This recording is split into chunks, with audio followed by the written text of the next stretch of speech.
Mike McCarthy is Sky News' Northern Bureau Chief. He's in Leeds, England, inside First Direct Arena, where votes are being counted right now. And I have to ask, what results have been announced so far?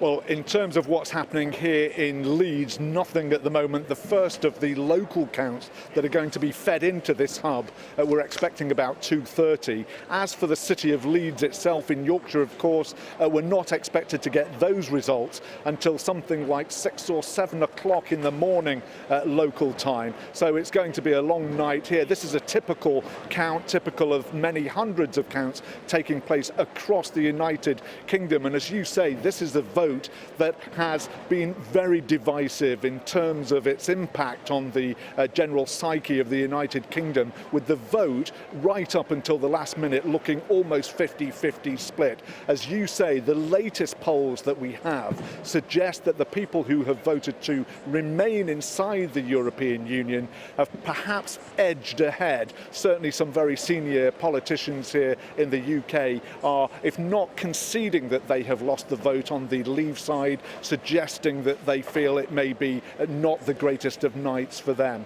One interesting thing that I could add here in Leeds is that just about half an hour ago there was a minute's silence in memory of the murdered MP Jo Cox, an MP who was murdered in her constituency not far from where I am at the moment in Leeds last week. Now that did alter the course of the campaigning, because apart from anything else, the campaigning was suspended for a few days in her memory. So a minute's silence across Yorkshire and the Humber region of the UK in memory of Jo Cox. The counting here, meanwhile, continues, Jamie.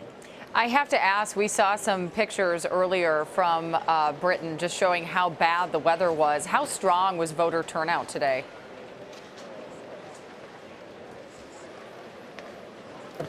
Voter turnout has been extremely strong. One of the latest figures that we've heard is something in the order of 71%, which is well ahead of anything that we normally see during a general election campaign. But you're right, in London, for example, today in the southeast of England, there have been torrential storms, and there was a concern that that might affect the way that voting was carried out. Certainly, at least one polling station was completely swamped by a deluge of water. Further north in England, it's been a beautiful day, and the voting has been very brisk.